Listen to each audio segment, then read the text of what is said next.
வாருங்கள் நேயர்களே, உலக பார்வைக்கு செல்லலாம். நாம் அனைவர் மீதும் அந்த ஓரிரையும் சாந்தியும் சமாதானமும் உண்டாவதாக. சென்ற வாரம் உலகத்திலே நடந்த நிகழ்வுகளை உள்ளது உள்ளபடி நிதர்சனமாக உங்கள் மத்தியில் ஒப்படைப்பதுதான் இந்த நிகழ்ச்சி என்பது நாம் எல்லாம் அறிந்த தெரிந்த ஒன்றுதான். உலகத்தினுடைய கவனங்கள் எப்போதுமே தன் மீது வைத்திருக்கக்கூடிய தனி மனிதன் ஒருவர் இருக்கிறார் என்றால் அந்த மனிதன் மிக அற்புதமான ஒரு தத்துவத்தை உலகுக்கு சொல்லி இருக்கிறார்.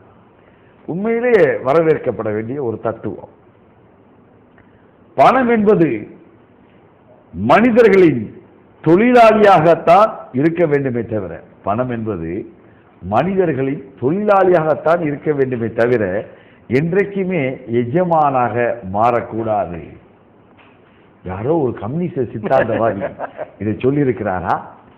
இல்ல உலக அளவில் முதலாளித்துவத்தின் கம்யூனிசம்? ஆமா, உலக அளவிலே யார் இதை சொல்லி இருப்பவர், இவர்களை எப்படி சொல்லி இருக்கிறார்கள் என்பதையெல்லாம் பார்க்கின்ற போது யாரா இது அப்படின்னு தேடி பிடிச்சோம்னா உலக கோடீஸ்வரர் பில் கேட்ஸ் சொல்வார்கள் அல்லவா, அளவுக்கு மீறினால் அமிர்தமும் நஞ்சம், அமிர்தம் கூட நஞ்சாக மாறிவிடுமாம். அப்படி மாறி இருக்கிறது. அவர் சொல்றாரு, கோடி கோடியாக பணம் இருந்தாலும் அதனால் எந்த பிரயோஜனம் இல்லை என்ற கேள்வி, என்ன பிரயோஜனம் என்ற கேள்வியை அவர் எழுப்பியிருக்கிறார்.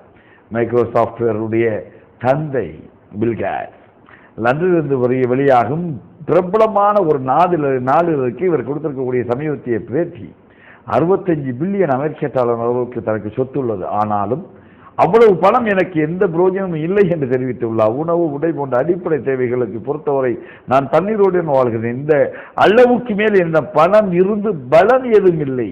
போலியை ஒழித்தது போல் பல்வேறு நோய்களால் வாடும் ஏழை குழந்தைகளுக்கு நோய் தடுப்பு ஊசி மற்றும் சுகாதார பணிகளை சேவை செய்யும் பெண்களுக்காக என் செல்வத்தை செலவழிக்க முடிவு செய்துள்ளேன். அற்புதம், அற்புதம், அற்புதம். வாழ்த்துக்கள் மிஸ்டர் பில் கேட்ஸ். நீங்கள் செய்திருக்கக்கூடிய அதை செய்ய நினைக்கின்ற இந்த காரியம் உண்மையிலேயே வாழ்த்துக்களுக்குரியது. பணத்தை நோக்கி ஆளாய் பறந்து கொண்டிருக்கிறார்களே, தன் மனைவியை மறந்துவிட்டு, மக்களை மறந்துவிட்டு, வீடை மறந்துவிட்டு, வாசலை மறந்துவிட்டு, சகலத்தை மறந்துவிட்டு பணமே கெதி என்று கிடைக்கிறார்களே, அதுதான் உலகம் என்று வாழ்ந்து கொண்டிருக்கிறார்களே, அந்த பணத்துக்காக யாரை வென்றாலும் கொள்ளையடிக்கிறார்களே, நாட்டையே கொள்ளையடிக்கிறார்களே, சுவிஸ் பேங்கை கொண்டு போய் போடுகிறார்களே, அவர்களுக்கெல்லாம் இது அற்புதமான ஸ்டேட்மெண்ட், அற்புதமாக இருக்கிறது.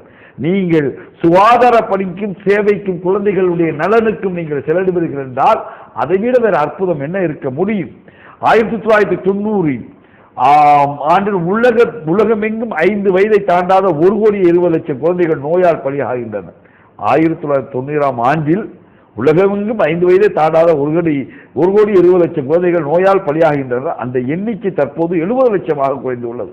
இதேபோல் குழந்தைகளை தாக்கும் கொடிய நோய்களை ஒழிப்பதற்காக அறக்கட்டளை மூலம் என் பணத்தை நல்ல முறையில் செலவு செய்ய விரும்புகிறேன் என்று இவர் கூறியுள்ளார். வரவேற்கக்கூடிய அற்புதமான ஸ்டேட்மெண்டை பில் கேட்ஸினுடைய அந்த அறிவித்திருக்கிறது. போலியோவை ஒழிக்க கடந்த 6 ஆண்டுகளில் 1.8 பில்லியன் அமெரிக்க டாலர் செலவிடப்பட்டிருக்கிறது. அறக்கட்டளைக்கு நன்கொடையாக 28 பில்லியன் அமெரிக்க டாலரும், உலக சுகாதார மேம்பாட்டுக்காக 8 பில்லியன் அமெரிக்க டாலரும் பில் கேட்ஸ் வழங்கியுள்ளது குறிப்பிடத்தக்கது என்ற செய்திகள்லாம் வருகின்ற போது பணம் உள்ளவர்களே, பண முதலைகளே, பணத்தை கொள்ளையடிக்கக்கூடியவர்களே, ஊழல் செய்யக்கூடிய அரசியல்வாதிகளே, தயப்பா புண்ணியத்தை தெரிவித்து போங்கடா அப்படின்னு சொல்ல வேண்டார். அடுத்து இன்னொரு செய்தியை பார்த்தோம்னா, அமெரிக்க விமான நிலையங்கள்லாம் ஒரு மோசமான ஸ்கேன் இருக்கும். அமெரிக்காவுக்கு பிரயாணம் போன பல பேருக்கு தெரிஞ்ச விஷயம். எப்படின்னா, உடம்புல உள்ளதை துல்லியமாக எடுக்கக்கூடிய எக்ஸ்ரே ஸ்கேனர் கருவி. துல்லியமான எலும்பு கூடு மாதிரி அங்கங்கே ஏதாவது மெட்டல்ஸ் இருந்துச்சுன்னா தெரியுங்கிற மாதிரி இல்லை. எப்படி உடம்புல ஆடை இல்லாமல் அந்த அங்கங்கள் எல்லாம் அதோடைய மேல் கீழ்கள் எல்லாம் எப்படி இருக்குமோ அப்படியே துல்லியமாக காட்டி அதுக்கப்புறம் ஸ்கேன் பண்ணி தான் நம்மளை அனுப்புவாங்க. ஆணாக இருந்தாலும் பெண்ணாக இருந்தாலும் சரி. பட்டியாக சொல்லணும்னா, ஸ்கேனருக்கு முன்னாடி இருக்கக்கூடியவங்க முழு நிர்வாணமாக அவங்களை பார்த்து விடுவார்கள். அதாவது ரஜினிகாந்த் நெட்ரிக்கன் என்ற ஒரு படத்துல மாட்டிக்கிட்டு வந்து இப்படி எல்லாம் பாப்பாரு அப்படிங்கிற மாதிரி அப்படின்னு ஆச்சரியப்பட்டாங்க. ரஜினிகாந்தோட அப்பா மூத்தப்பா அவர் நடிக்கிறவர் அப்படி இருந்துச்சுல, அதை கேமரா வச்சு பண்ணிக்கிட்டு இருக்கிறாங்க. காரணம் என்னன்னா, ஒருத்தர் வந்து உடம்புல குண்டை கட்டிட்டு ஏர்போர்ட்டுக்கு வந்துட்டாரு, அதுல இருந்து அப்படி வச்சிருக்கிறாங்க. ஆனா இது என்ன ஒரு பிரச்சனை, அப்ப பார்த்தா பரவாயில்ல, அதை அப்படியே ஸ்டோர் பண்ணி வச்சுக்கிறாங்க. இப்ப கூட டிடிஹெச் விளம்பரம் கொடுக்குறாங்க பார்த்தீங்களா, அப்படியே வர்ற நிகழ்ச்சியெல்லாம் ஸ்டோர் பண்ணி வச்சுக்கலாம் அப்படின்னு சொல்லிட்டு, அது மாதிரி ஸ்டோர் பண்ணி வச்சுட்டு போன பின்னாடி அதை போட்டு பார்க்கலாமா. ஆம்பளை யாரும் பார்க்க போறதில்ல, பெண்கள் போறப்ப பார்க்கக்கூடிய இது வர்றதுனால அதை தடை செய்யறதுக்கு அமெரிக்காவுக்கு புத்தி வந்திருக்கு. தடை செய்ய போறதா செய்தி வந்திருக்கு, செய்தியை சொல்ல போறாங்க. இதுல அவங்க சம்பந்தப்பட்ட அதிகாரிகளே மாட்டியிருப்பாங்க. அதனாலதான் இப்படி ஒரு செய்தியை சொல்றாங்க. இஸ்ரேலுடைய நாடாளுமன்றத்தில் தேர்தல் நடந்து முடிந்திருக்கிறது.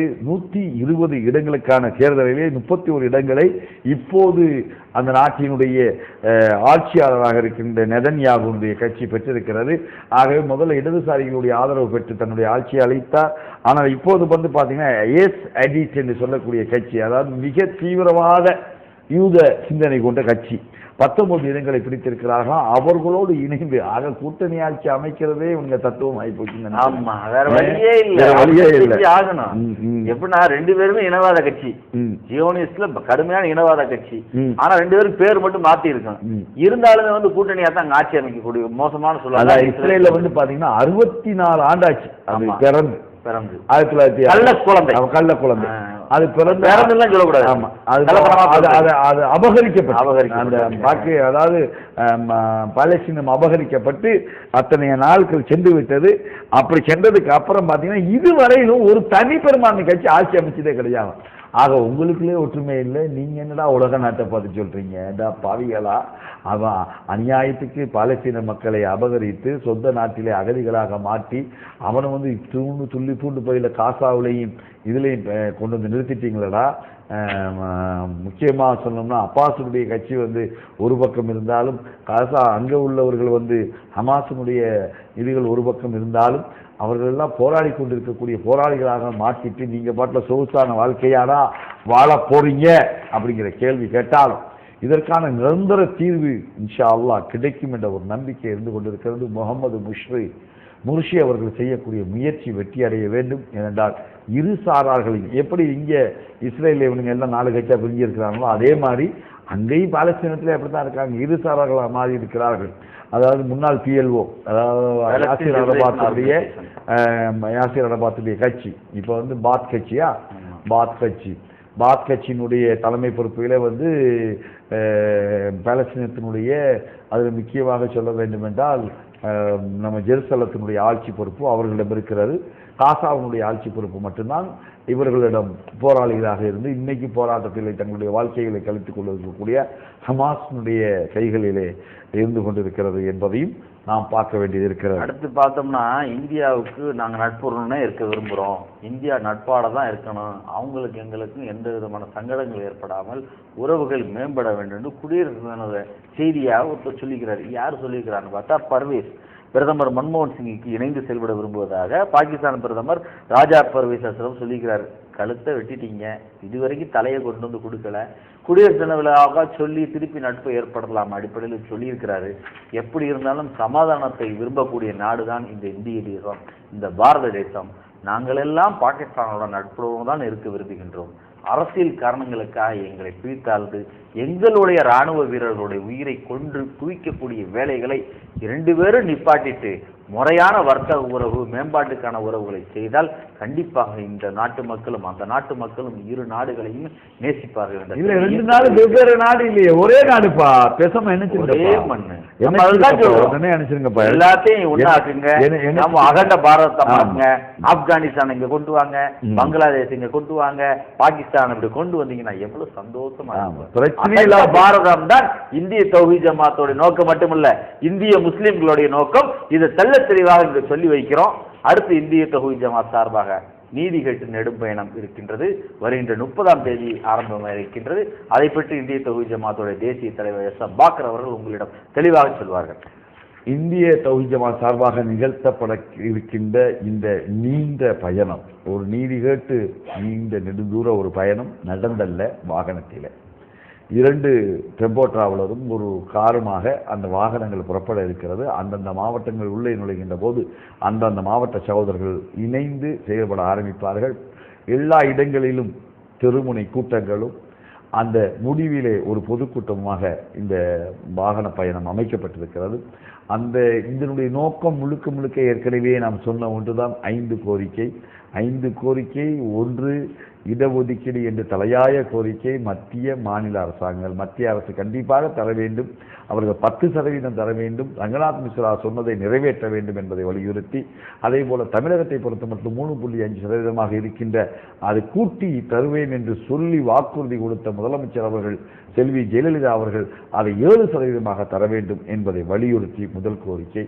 2வது கோரிக்கையாக 1 லட்சம் கோடி நிலங்கள் அபகரிக்கப்பட்டிருக்கிறது. எங்கே? தமிழ்நாட்டில் மட்டும் வக்ஃப் நிலங்கள் 1 லட்சம் கோடி என்றால் இந்தியா முழுவதும் எத்தனை லட்சக்கணக்கான கோடி நிலங்கள் அபகரிக்கப்பட்டிருக்கும். அத்தனையும் மீட்டெடுக்கப்பட வேண்டும், மீண்டும் முஸ்லிம்களிடம் ஒப்படைக்கப்பட வேண்டும் என்பதை வலியுறுத்தி, அதே போல கட்டாய திருமண பதிவு சட்டம் என்ற பேரிலே முஸ்லிம்களை மட்டுமல்ல முஸ்லிம் அல்லாதவர்களையும் வஞ்சித்துக் கொண்டிருக்கக்கூடிய ஆதிவோர்களுக்கு தனி, தாசில்தார்களுக்கு தனி அதிகாரம் வழங்கி அவர்கள் செய்கின்ற அக்கிரமங்களுக்கு துணை போய்விடக் கூடாது. முஸ்லிம்களுடைய அந்த பதிவு என்பதை அப்படியே எங்களுடைய ஜமாத்தார்களுடைய பதிவை நீங்கள் அப்படியே ஏற்றுக்கொள்ள வேண்டும் என்பதை வலியுறுத்தி, இதுவரை 450 ஆண்டுகளாக இழந்து தவித்துக் கொண்டிருக்கிறோம். அந்த 450 ஆண்டுகளாக பள்ளிவாசலாக இருந்து அந்த உடைத்தெறியப்பட்ட அந்த பாபரி பள்ளிவாசலுடைய இடம் மீண்டும் முஸ்லிம்களிடம் ஒப்படைக்கப்பட வேண்டும். நீங்கள் கட்டித்தர தேவையில்லை, நாங்கள் கட்டிக்கொள்ளுகிறோம், எங்களுடைய மக்கள் கட்டிக்கொள்வார்கள் என்று அந்த இடத்தை ஒப்படைக்க கோரி, அடுத்ததாக மிக முக்கியமான கோரிக்கையாக 7 வருடங்களுக்கு மேலே சிறைச்சாலையிலே வாழ்ந்து கொண்டிருக்கக்கூடிய முஸ்லிம் சகோதரர்கள் மாத்திரமல்லாமல் முஸ்லிம் அல்லாதவர்களும் பொது மன்னிப்பிலே விடுதலை செய்யப்பட வேண்டும் என்ற 5 கோரிக்கைகளை முன்வைத்து இந்த ஒரு நெடிய பயணத்தை மேற்கொண்டிருக்கிறோம். இந்த பயணத்தினுடைய முடிவில் உடனே நீதி கிடைத்து விடுமா என்று கேட்டீர்கள் என்றால், நீதி கிடைக்கிறதோ இல்லையோ, எங்களுடைய தொப்புள் குடி உறவுகளாக இருக்கின்ற அத்தனை மக்களிடமும் இந்த நீதியை கொண்டு போய் சேர்ப்பிப்போம்.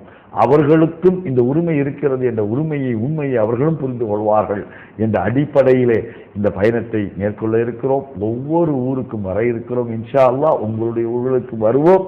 ஜமாத்தார்களிடமும் ஒட்டுமொத்த மக்களிடமும் இது இந்திய தௌஹீத் ஜமாத் இதை முயற்சி செய்திருக்கிறதை தவிர இந்த 5 கோரிக்கை ஒட்டுமொத்த முஸ்லிம்களுடைய கோரிக்கை. இதை வழிநடத்துவது மட்டும்தான் எங்களுடையது. நாங்கள் அந்த கோரிக்கையை முன்வைத்திருக்கிறோம். அத்தனையும் உங்களுடைய கோரிக்கை. என்னுடைய முஸ்லிம் மக்களே, சகோதரர்களே, சகோதரிகளே, அனைத்து பேரும் இதற்கு ஆதரவு தாருங்கள். இந்த ஆதரவு தருவதனால் மாத்திரம்தான் இந்த மத்திய மாநில அரசாங்கங்களை நம்மால் தட்டி கேட்க முடியும். இந்த அரசியல் சக்திகள் எப்போதுமே அந்த தேர்தல் நேரத்தில் மட்டும் நம்மளை இணைப்பார்கள், மற்ற நேரத்திலே மறந்து விடுவார்கள். அவர்களை மறக்க விடக்கூடாது என்பதற்காகத்தான் இந்த ஒரு பெரிய பயணத்தை மேற்கொண்டிருக்கிறோம். மிக பொருளாதார தேவை உள்ளவர்களாக இந்த ஏற்பாடு செய்துவிட்டோம். ஆனாலும் அல்லாஹ் தருவான், உங்கள் மூலியமாக தருவான். உங்களை போன்ற சகோதர சகோதரிகள் இந்த பயணத்துக்கு உதவி செய்வார்கள், பொருளாதார ரீதியாகவும் உடல் உழைப்பு ரீதியாகவும் உதவி செய்வார்கள் என்ற நம்பிக்கை இருக்கிறது. அதையெல்லாம் விட இந்த பயணம் வெற்றியடைய இருகரம் வேண்டுங்கள், இறைவனிடம் பிரார்த்தனை செய்யுங்கள். இறைவா, இவர்கள் எடுத்திருக்கக்கூடிய இந்த முயற்சி வெற்றி பெற வேண்டும். இறைவா, இவர்கள் கேட்கின்ற அந்த கோரிக்கைகளை மத்திய மாநில அரசாங்கங்கள் நிறைவேற்ற வேண்டும் அல்லாஹ் என்ற இந்த இறைவனிடம் கையேந்துங்கள் என்று பிரார்த்தனையும் உங்கள் முன்னாடி வைத்துக் கொள்கிறோம். இந்த பிரச்சார பயணம் எப்படி இருக்குன்னா, சும்மா பெரிய பிரம்மாண்டமான ஊர்வலமாகலாம் இருக்காது, ஊர்வலமாக போவதெல்லாம் இருக்காது. எப்படின்னா, அங்கங்கு தெருமுனை கூட்டங்கள் நடக்கும், தினந்தோறும் பொது கூட்டங்கள் நடக்கும். குறைந்தது ஒரு நாளைக்கு தெருமுனை கூட்டங்களை 10க்கு குறையாமல் தெருமுனை கூட்டங்கள் நடக்கும்.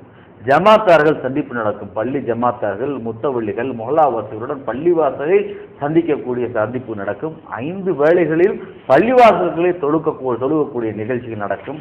மட்டுமல்லாது தண்டி அனுப்புவது போல ஒவ்வொரு கிராமத்திலிருந்து பிரதமருக்கும் முதலமைச்சருக்கும் கோரிக்கைகளை வைத்து தண்டி அனுப்பும் நிகழ்ச்சி நடக்கும். கையெழுத்து இயக்கம், இந்த கோரிக்கைகளை முன்வைத்து அங்கங்கு போற மக்கள்கிட்ட எல்லாம் கையெழுத்து சேகரித்து இறுதியாக அரசாங்கத்துக்கு செல்லக்கூடிய கையெழுத்து இயக்கம் நடக்கும். மட்டுமல்லாது தபால் அனுப்புவது, போஸ்ட் கார்டுல இந்த 5 கோரிக்கைகளை வைத்து அந்தந்த கிராமத்துக்கு போறப்ப அந்தந்த மக்களை இந்த கோரிக்கையை முன்வைத்து தபால் அனுப்புறது போன்ற பயணமாகத்தான் அனுப்பும். இந்த நிகழ்ச்சியை பார்த்துட்டு இருக்கிற அனைவரும் கூட இப்போதே அந்த கையெழுத்து இயக்கத்தை ஆரம்பித்து கொள்ளலாம். நீங்க தபால்ல இந்த கோரிக்கைகளை நீங்களே முதலமைச்சர் அவர்கள் உடனே நிறைவேற்ற வேண்டும், பிரதமர் அவர்கள் முதலே நிறைவேற்ற வேண்டும் என்ற கோரிக்கைகளை வைக்கும் விதமாக ஒரு மிகப்பெரிய பிரச்சார இயக்கமாகத்தான் ஒவ்வொரு முஸ்லிம்களிடமும் ஒவ்வொரு இந்து கிறிஸ்தவ சகோதரரிடமும் நாங்கள் இந்த அளவிற்கு பாதிக்கப்பட்டிருக்கின்றோம், எங்களுடைய பாதிப்பை நீக்குவதற்கு அரசு சார்பாக நீங்களும் எங்களுடன் களத்தில் இருக்க வேண்டும் என்ற கோரிக்கையை மையமாக வைத்துத்தான் இந்த பயணம் ஆரம்பிக்க இருக்கின்றது. ஆகவே ஆங்காங்கு இருக்கக்கூடிய ஜமாத்தார்கள், பள்ளிவாசல் முத்தவள்ளிகள், பொதுமக்கள் அனைவரும் பிரம்மாண்ட வரவேற்புடன் வரவேற்று எங்களுடைய இந்த கோரிக்கையை வெல்லக்கூடிய வாய்ப்பை அளித்து தருமாறு உங்களோட பணிவன்புடன் கேட்டுக்கொள்கின்றோம். அடுத்து பார்த்தோம் என்றால் மிக பிரம்மாண்டமாக கமலஹாசன் அவர்கள் ஒரு திரைப்படத்தை எடுத்திருக்கின்றார்கள். அது சம்பந்தமாக சகோதரர் பாக்கர் அவர்கள் உங்களிடம் விளக்கம். உலகத்தினுடைய கவனத்தை தன் பக்கம் திருப்பிக் கொள்வதிலே உலக நாயகன் தனக்கென்று ஒரு இடத்தை வகிக்கக்கூடியவர், நடிப்பிலே உலக நாயகன் என்று போற்றப்படக்கூடியவர்கள். எப்படி வேண்டாலும் போட்டிக் கொள்ளட்டும், கண்டிப்பாக அவர் இன்னும் கூட மேலே கூட நடிப்பிலே வளர்ந்து கொள்ளட்டும். அது நம்முடைய பிரச்சனை. அவர் நம்ம சகோதரர் தான். ஆமா, நம்முடையவர் தான். நம்முடைய பிரச்சனை அல்ல. ஆனால் யாராக இருந்தாலும் அவர்கள் அவர்களுடைய அந்த சுதந்திரத்தை, அந்த எழுத்துரிமையை, அந்த பேச்சுரிமையை, அந்த திரைப்பட உரிமையை அதை உங்களுக்குள் வைத்துக் கொள்ளுங்கள். அடுத்த சமுதாயத்தின் மீது திணிக்க முற்படுகின்ற போதுதான் பிரச்சனை வலுக்கிறார். முதலிலே ட்ரெய்லர் பார்த்தோம். ட்ரெய்லரிலே பார்த்தீர்கள் என்றால் முழுக்க முழுக்க முஸ்லீம்கள் ஓடுவது போலவும் அலறுவது போலவும் முஸ்லீம்கள் தாடி வைத்தவர்கள் இருப்பது போலவும் ட்ரெய்லர்கள் காட்டப்பட்டது. அதில் எழுத்து கூட விஸ்வரூபம் என்று எழுத்து கூட அரபு மொழி மாதிரியே எழுதப்பட்டிருந்தது. இப்படியெல்லாம் பார்க்கின்ற போது ஏதோ ஒரு விஷமம் தென்படுகிறதோ, இதில் ஏதோ பிரச்சனை இருக்கிறதோ என்று கேட்க தோன்றியது. ஏன் எந்த அளவுக்கு நீங்கள் தான் படம் பார்ப்பது இல்லையே? படம் பார்க்காதவர்களுக்கு எதற்கு? படம் பார்க்கக்கூடியவர்கள் எதை வேண்டாலும் பார்த்து விட்டு செல்லட்டுமே, உங்களுக்கு என்ன வந்தது, சொல்லலாமே என்று கேள்வி கேட்கக்கூடிய நியாயமான உள்ளம் படைத்தவர்கள். எப்படிப்பட்டவர்கள் தெரியுமா? எங்க வீட்டு பொண்ணை கல்யாணம் முடிச்சுட்டு போயிட்டான் அப்படிங்கிறதுக்காக ஒருத்தனை தூக்குல போடக்கூடிய ஜாதியக்காரர்கள் எல்லாம் நியாயம் பேச வந்து விட்டார்கள். அதுக்காக நான் ஒரு ஊரையே எரிச்சு காட்டினவங்க எல்லாம் இன்றைக்கு நியாயம் பேசுறாங்க. என்னப்பா நியாயம்? நல்ல படம், கமலஹாசனுக்கு நாங்கள் ஆதரவு தெரிவிக்கிறோம் என்று மருத்துவர் ராமதாஸ் ஐயா அவர்கள் எல்லாம் ஆதரவு தெரிவித்திருப்பது ஆடு நினைக்கிறதே என்று ஓனாயி அழுததான் அந்த கதையே. ரஜினிகாந்த் நடித்த பாபா படத்தை எந்த தியேட்டர்லயுமே திரையிட விடாமல் முழுக்க முழுக்க களமிறங்கியவர்கள் இவர்கள் தான். அதுல என்ன பண்ணிட்டாரு? சிகரெட் குடிச்சாரா? அதுக்காக அப்படியே நக்கலா பேசிட்டாரா? சிகரெட் குடிச்சத அன்புமணி ராமதாஸ் கண்டிச்சதுக்கு நக்கலா பேசிட்டாரா? ஆமா, அதுக்குதான் அவளுக்கு எந்த தியேட்டர்ல பிலிம் ரோல் எல்லாம் எடுத்து ரோட்ல ஓட விட்டாங்க. ரோட்ல மறந்துடும் நினைக்கிறீங்களா? கிழித்து எழுந்தவர்கள் எல்லாம் இன்னைக்கு பேச வந்துட்டாங்க. ஆனா நம்ம அதை சொல்லலைங்க. நம்ம படம் போடக்கூடாது, பழுக்க கூடாது அப்படிலாம் சொல்லல. நீங்கள் எடுக்கின்ற கருப்பொருள் எங்களை நோக்கி இருக்கிறார். எங்களை நோக்கி என்றால் நீங்கள் எல்லாம் தீவிரவாதியா? நான் தீவிரவாதியத்தான் எடுத்தேன் பாருங்க. அதுல நான் முஸ்லீமா தானே நடிச்சிருக்கிறேன். முஸ்லீமா நடிச்சு முஸ்லீம் தானே வெற்றி கொள்ள செய்கிறா. அது முஸ்லீமா நடிச்சுக்கிறீங்கிறது கூட தெளிவில்லாம தான் அதுல இருக்கலாம். படம் பார்த்தவருடைய கருத்து. அவர் ஒரு நேரத்தில் விஸ்வநாதன் என்பார் சொல்லுவார், இன்னொரு நேரத்தில் என்னன்னா அவள் சொன்னால் இல்லவா, அவள் பண்ணால் இல்லவான்னு சொல்லி ஐயர் கேசு பேசுவார். திடீரென்று பார்த்தீர்கள் என்றால் தாடி வைத்து அப்படியே தப்லீக் முஸ்லீம் மாதிரி தாடி வைத்து மீசையெல்லாம் எடுத்துட்டு நல்ல தொப்பி போட்டு தொழுவிட்டு இருப்பார். திடீர்னு பார்த்தீங்கன்னா தௌஹீத்வாதியா மாதிரி தொப்பி இல்லாம தொழுவார். இப்படி எல்லாம் செய்வார்.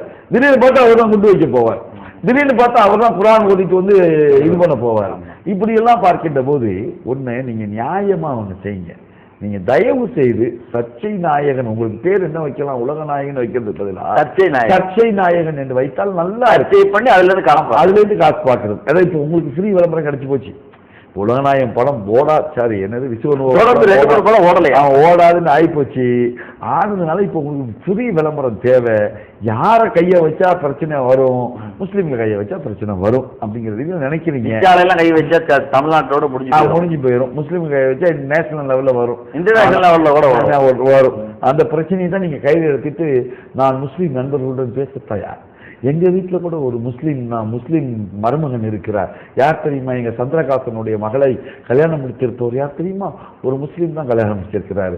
அப்படின்னா பெருமை பாராட்டக்கூடிய கமலஹாசன் அவர்களே, நாம் சொல்வதெல்லாம் ஒன்றே ஒன்றுதான்.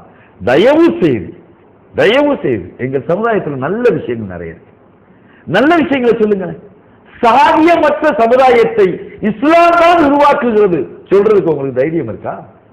சமபந்தி போஜனங்களால் கண்டிப்பாக சாதியை அகற்ற முடியாது. கல்வி வேலைவாய்ப்பினால் சாதி அழிந்து போகாது என்று தைரியமாக சொல்லக்கூடிய ஒரே மார்க்கம் இஸ்லாம் தான். அது சொல்ல முடியுமா? அதை படம் எடுக்கிறீங்களா? அதெல்லாம் படம் எடுக்க மாட்டேங்கிறீங்க. என்னடா தாலிபான் தீவிரவாதி, தாலிபான் எல்லாம் தீவிரவாதி, அவனுடைய நியாயம் என்னன்னு நீங்க பாத்தீங்களா? தாலிபான் போராடக்கூடிய மக்கள் அந்த மண்ணுக்காக போராடுறான ஏன்னு பாத்தீங்களா? அவனுக்கு இழைக்கப்பட்ட கொடுமை, அமெரிக்கா எவ்வளவு பெரிய கொடுமை இழைச்சிருக்கு பாத்தீங்களா? ஆப்கான்ல உள்ள நுழைந்து 10 வருடமாக அந்த மக்களை கொண்டு குவித்துக் கொண்டிருக்கிறானே அமெரிக்கா. அந்த அமெரிக்காவுக்கு நீங்க என்னையா சொல்லிக்க? வல்லரசு, ஒரு வல்லூர், ஒரு அயோக்கியன், அவனை பத்தி எதுவும் பேச மாட்டீங்க. ஆனா தீவிரவாதம் பாதிக்கப்பட்டவன், அவன் தீவிரவாதம் செய்து விட்டான், அவரை தீவிரவாதியாக காட்ட மறுப்பவங்க. நீங்க பாட்டு காட்டுங்க. அதுல முல்லா மருந்து இருக்கார். அவர் சர்வதேச அளவில் தேடப்படக்கூடிய குற்றவாளியாக அறிவிக்கப்பட்டிருக்கிறார். அவர் தமிழ்நாட்டில் வந்து உட்கார்ந்து இருக்கிறாருங்கிறீங்க. தமிழ்நாட்டில் வந்து கோயம்புத்தூர்ல, சென்னையில இருந்தார், ஒரு வருஷம் இருந்தார். ஆனா ஒரு உண்மையை மதுரையில் இருந்தார், கோயம்புத்தூர்ல இருந்தார். அப்படி ஒரு உண்மையோடு பொய்யா கிடக்குறீங்க. ஒண்ணு பொய்யாவே சொல்லிட்டாங்க போங்க. கரெக்ட் இல்ல, பொய் நம்மள்ட்ட இல்லப்பா அப்படின்னு சொல்லிட்டு போயிடலாம். இல்ல உண்மையாவது சொல்லுங்க. முல்லா உமர் இங்க வரல, ஏன்னா இன்னைக்கு வரல. வந்து இருந்தா இப்ப நமக்கு என்ன டவுட் வருது? ஒரு ராவ வச்சு நீங்க படம் எடுக்கிறீங்க. முல்லா உமருக்கு இவருக்கு கனெக்ஷன் இருக்கு. நீங்க வந்து ஹார்பர் பண்ணிட்டு வந்து உங்க வீட்டுல கொடுத்தீங்களோ, எட்டாம் ரோட்ல அந்த தங்க இங்கே பிரியாணி அங்க சாப்பிட்டாரோ, சாம்பா ஹோட்டல்ல இருந்து பிரியாணி எல்லாம் கொடுத்து விட்டீங்களோ, அப்படிலாம் கேட்க தோணுது. ஏன் இதெல்லாம் சொல்றோம்னா, தயவு செய்து ஏற்கனவே sensitive, Coimbatore very sensitive place, Madurai ஏற்கனவே வெரி சென்சிட்டிவ் பிளேஸ். இந்த இடங்கள்ல தீவிரவாதத்தை செய்யறாங்க, தீவிரவாதிகள் வந்தாங்க போனாங்க நீங்க சொல்றதுனால எப்படிப்பட்ட இது? அதே போல சென்னை தமிழ்நாடு ஜிஹாதிக்கு வந்து மதிப்பு அதிகம். 5 லட்சம் ரூபாய்க்கு மேல கொடுக்கலாம். என்னடா இது தமிழ்நாடு ஜிஹாதினா வந்து ஸ்ட்ராங் மேனா, அவர் வேல்யூபிள் யார் சொல்றாங்க? முல்லா உமர் சொல்றாரு, இந்த வேல்யூபிள் மேன் அப்படின்னு சொல்லக்கூடிய அளவுக்குலாம் நீங்க காட்டுறீங்கன்னா என்ன நினைக்கிறீங்க? முஸ்லிம்களை துன்படுத்துவதோடு மாத்திரமல்ல, முஸ்லிம்களுடைய உணர்வுகளை காயப்படுத்துவதோடு மாத்திரமல்ல, தீவிரவாதத்தை நீங்கள் தூண்டுகின்றீர்கள். எங்களே 4 பேர் இருப்பான், நாங்கள்லாம் ஐயோ அப்படிலாம் இல்லை அப்படிலாம் சொல்ல வரல. இப்பதான் அமைதியா இருக்கு தமிழ்நாடு. 1998 நடந்து முடிந்த அந்த கோயம்புத்தூர் குண்டு வெடிப்புக்கு அப்புறம் மீட்டெடுப்பதற்கு நாங்கள் பட்ட பாடு என்ன? அதை வாடகைக்கு இறங்குறக்கு இல்லையா? வீடு கொடுக்க மாட்டேங்கிறான். தாடி வச்சவனை பார்த்த பயந்து ஓடுனாங்க. எங்களுடைய தொப்புள் கொடி உறவுகளாக இருக்கின்ற இந்து கிறிஸ்துவ சகோதரர்கள். அப்படி மறுபடியும் அதை கொண்டு வர விரும்புறீங்களா? நீங்க எதை கொண்டு வர விரும்புறீங்களோ அதை ஏற்படுத்திட்டீங்க. ஏன் ஒரு பக்கம் பாத்தீங்கன்னா எல்லா கலெக்ஷன் ராமகோபாலன், அந்த கோபாலன், இந்த கோபாலன் எல்லாம் இறங்கி அவர் என்ன சொன்னாருன்னா, இந்த படம் நல்லா இருக்குன்னு கூட வெளியே சொல்லிடாதீங்க, ராமகோபாலன் எல்லாம் எதுக்க ஆரம்பிச்சிருவான்.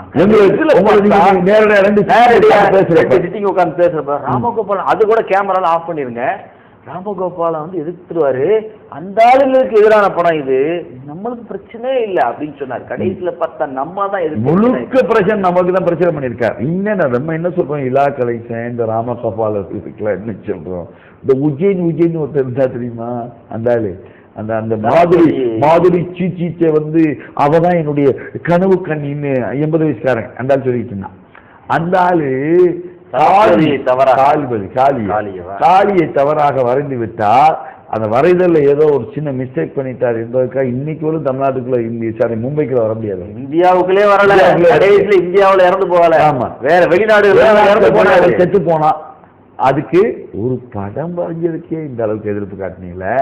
இந்த வாட்டர் படம் தீபா பட் எடுத்தாங்களே, முதல்ல வந்து ஃபயர் அப்படின்னு படம் எடுத்து இந்தியாவுக்கு தெரியாத, இந்திய மக்களுக்கு கலாச்சாரத்தில் தெரியாத அந்த என்ன சொல்லுவாங்க, ஹோமோசெக்ஸ், லெஸ்பியனை பத்தி எல்லாம் தெரியப்படுத்திய, பெண்ணுக்கு பெண் உறவு கொள்வது எப்படின்னா இந்திய பெண்களுக்கு எடுத்தாங்களே, அவங்க இன்னொரு வாட்டருங்கிற ஒரு படம் எடுத்தாங்களே, அப்போ சிவசேனாக்காரங்கள இருந்து அத்தனை பேரும் அடிச்சு நொடுக்குனீங்களே, மறந்துட்டீங்களா? படம் எடுக்கப்படவே இல்லை, இருப்பதாக கருத்து தான் சொல்லப்பட்டது. அது சின்ன சீன் அடிக்க கருத்து நமக்கு எதிரான கருத்து. இன்றைக்கும் சொல்லுகிறோம், நாங்க சந்தோஷப்பட மாட்டோம். ஒரு மதத்தினுடைய நம்பிக்கையை புண்படுத்தாதீங்க. எந்த மதமா இருந்தாலும், யாரா மார்க்கமா இருந்தாலும், எந்த இனமா இருந்தாலும், யாரா இருந்தாலும் புண்படுத்தாத. சாதியை கூட புண்படுத்தாதியா. ஏன்னா ரொம்ப தெளிவா திருமலை குர்ஆன் சொல்லுகிறது, நீங்கள் மற்ற கடவுளை ஏற்றாதீர்கள், ஏற்கக்கூடாது, அவங்களை திட்டக்கூடாது, அவர்கள் வழக்கத்துக்குரிய நீயே திட்டுறீங்க. ஒரு நாயை வச்சு படம் எடுக்கிறதா இருந்தா நாய்க்கு நாய் டாக்டர் இருக்கணுமா, நாய் ஆரோக்கியமா இருக்கிறதுக்கான சர்டிபிகேட் வேணுமா, நாய் பிரச்சனை வந்துச்சுன்னா உடனே ட்ரீட்மெண்ட் பண்றதுக்கு மெடிசன் வேணுமா, அது மட்டும் இல்லாம அந்த ப்ளூ கிராஸ்ல இருந்து சர்டிபிகேட் வாங்கி வச்சுதான் நாயை நடிக்க வைக்கிறோமா, அதுக்கு டைம் இருக்கான். நாய்க்கே இந்த நிலைமைனா முஸ்லீம் என்ன நாயை விடவா கேவலமா போயிட்டோம்? நாயை விட கேவலமா போயிட்டோம்ல, அந்த சில நாய்கள் போய் கவிக்கிட்டு வருது இல்லையா, அதனால கேவலமா போயிட்டோம். இந்த தெரு நாய் ஒண்ணு இருக்கு இல்லையா, அசனல் ஜின்னா என்று சொல்லக்கூடிய திமுகவை சேர்ந்த தெரு நாய். மீண்டும் சொல்கிறோம், நீ திருப்பி சொல்கிறோம், நீங்கள் முஸ்லிம் மக்களே முற்றுகையிடுவதாக இருந்தால் ஒருத்தனை நாம் முற்றுகையிட வேண்டும் என்றால் கண்டிப்பாக முற்றுகையிட வேண்டிய இடம் அந்த அசனல் ஜின்னா என்று சொல்லக்கூடிய வீடு. இவங்க போய் சென்சார் போர்டில் உட்கார்ந்தாங்க. சென்சார் போர்டு அதிகாரி சொல்றான், நாங்க முஸ்லீம்கிட்ட காட்டிட்டு தான் இதை வெளியிட்டோம். அவன் என்ன குறை இருக்கு உங்கள்கிட்ட பேசினா, எப்படி பேசினாங்க, என்ன குறை இருக்குது, என்ன குறை இருக்கு, என்ன பார்வை பாத்தீங்கன்னு அப்படின்னு, என்ன பார்வை பாத்தீங்களா, வாங்கண்ணே பாக்குறோம், பார்வை பாக்குறோம், ஃபுல்லா சேவ் பண்ணிக்கிட்டு நல்லா வேற மாதிரி வந்துட போகுது, அசிங்கமா பேச வச்சிடாதீங்க. அதே மாதிரி நோ காமியா நோ சார், காமியா நோ சார், நீங்க நல்ல பிள்ளைன்னு கேள்விப்பட்டிருக்கேன். சென்சார் கமிட்டில இல்ல, ஆனா அவங்களும் போனாங்க, அவங்க சென்சார்ல இருக்கிறாங்க. இந்த படத்தை பார்த்து, இந்த படத்தை பார்க்கலையா? இல்ல, அவங்க இல்ல. அப்படியா? பார்த்ததா சொன்னாங்களே, இல்லையா? சரி விட்டுருவோம். அப்போ நான் இந்த படத்தை ஒரு சென்சார் போர்டில் உட்காந்து இதை பார்த்துட்டு ஓகே சொன்ன அசனல் ஜின்னாவுக்கு நம்ம என்ன டவுட் வருது, கமலஹாசன் வாங்கிட்டீங்களா, ஏதாவது பார்த்துட்டீங்களோ, இல்லைன்னா உதயநிதி மற்ற நிதி அதுல ஒன்னா இருக்கீங்களே, நீங்க ஸ்டாலின் கூட ரொம்ப நெருக்கமா இருக்கீங்களே. இப்ப ஸ்டாலின் ஐயாக்கு சொல்ல வேண்டியதா இருக்கு, ஐயா வெரி சென்சிட்டிவ் மேட்டர், இந்த மேட்டரை நீங்க பக்கத்துல இருக்கக்கூடிய இந்த ஆளை வச்சுட்டு பண்றீங்க, நீங்க உங்களை மக்கள் மறக்க மாட்டான், அப்புறம் அதை யோசனை பண்ணிக்கிறீங்க அப்படின்னு சொல்லிவிட்டு கடைசியாக ஒரு நன்றி சொல்லி இந்த நிகழ்ச்சியை முடிப்போம். ஏனென்றால் இந்த பிரச்சனையை கொண்டு போய் கமிஷனர் சொல்றப்ப கமிஷனர் உடனே கேட்கிறார், உடனடியாக உள்துறை செயலாளர் ராஜகோபால் கேட்கிறப்ப அது அப்படியே உட்காந்து ஹேர் பண்றாங்க. இந்த அப்படி பேசிட்டு அந்த அம்மா கொடுநாட்டிலிருந்து ரிட்டர்ன் திரும்பிக்கிட்டு இருக்காங்க. திரும்பிக்கிட்டு இருக்கக்கூடிய நிலைமையிலேயே அவரிடம் செல்வி ஜெயலலிதா முதலமைச்சரிடம் இந்த செய்தி ஒப்படைக்கப்படுகிறது. உடனடியாக அவர்கள் சொன்ன வார்த்தை, ஓபி பன்னீர்செல்வம் அவர்கள், அமைச்சர் இருக்கக்கூடிய ஓபி பன்னீர்செல்வம் அவர்கள், முகமது ஜான் இப்படி போன்றவர்கள் அழைத்து என்ன செய்ய முடியும்னு பாருங்க, என்ன செய்ய முடியும், சட்ட ரீதியாக என்ன பிரச்சனையை அதை தடுக்க முடியும் பாருங்க அப்படின்னு சொல்லி உடனடியாக 144 தடை உத்தரவு பிறப்பித்து அதை தடை போட்டு அந்த தடை போட்டு இருக்கிறார்கள். உண்மையிலேயே நாங்கள் நன்றி சொல்கிறோம். ஏனென்றால் எங்கள் உணர்வுகள் சரியாக புரிபட்டிருக்கிறது, சரியாக நீங்கள் பார்த்திருக்கீங்க. அதுக்காக ஒட்டுமொத்த சமுதாயம் உங்களுக்கு நன்றி சொல்லணும். ஏன்னா உணர்வுள்ள மயமாக சில பேர் வாயிலேயே வார்த்தையிலே நினைச்சிட்டு போயிடறானுங்க, நாங்க தான் உங்க கூட இருக்கிறோம் சொல்லிட்டு எங்களுக்கு முதுகிலேயே குத்தியே பழக்கப்பட்டிருக்கானுங்க. அதை விட நீங்கள் எங்களுக்கு நல்லது செய்திருக்கின்றீர்கள். இந்த சமயத்தில் நன்றி சொல்வதோடு அதே நேரத்தில் இந்தியாவிலே எங்கேயுமே திரையிடப்பட முடியவில்லை, அத்தனை இடங்களும் தடுக்கப்பட்டிருக்கிறது. ஆனா கேரளாவில் மட்டும் திரையிட்டிருக்கிறார்கள். முஸ்லீம்கள் ஏரியாக்கள் ஃபுல்லா பேன் பண்ணப்பட்டிருச்சு. முஸ்லீம் அல்லாத சில ஏரியாக்களிலே அந்த திரைப்படம் திரையிடப்பட்டிருக்கிறது. ஆனால் கண்டிப்பாக ஓடாது, அது ஓட முடியாது, ஓடக்கூடாது. நாளைக்கு நீதிமன்றமும் சிறந்த தீர்ப்பளிக்கும் இன்ஷா அல்லாஹ் என்ற நம்பிக்கை இருக்கிறது. இறைவனிடம் பிரார்த்தியுங்கள். எங்களுக்கு இடையிலே சகோதரர்களாக ஒருதாய் மக்களாக ஒரு வயிற்று மக்களாக இருக்கின்ற இந்து கிறிஸ்துவ மக்களிடம் மீண்டும் அதே நேயத்தோடு அதே நெருக்கத்தோடு நாங்கள் இருக்க வேண்டும். எங்களுக்கிடையே பிளவை ஏற்படுத்தக்கூடிய இந்த அரசியல் சக்திகள், சினிமா சக்திகள் அனைத்திடமிருந்தும் இறைவா இந்த சமுதாயத்தை பாதுகாத்த அருள்வாயாக என்ற பிரார்த்தனையோடு உங்கள் மத்தியிலிருந்து விடைபெற்றுக் கொள்கிறோம். நன்றி. போரில்லா உலகம் வேண்டும், உலகில் அமைதி ஏற்பட வேண்டும். தீவிரவாதம், பயங்கரவாதம், அரசு பயங்கரவாதம் மற்றும் ஊடக பயங்கரவாதம் அனைத்தும் முற்றிலுமாகவும் முழுமையாகவும் ஒழிக்கப்பட வேண்டும். மீண்டும் அடுத்த வாரம் இதே நேரத்தில் இறைவன் நாடினால் சந்திப்போம். நன்றி.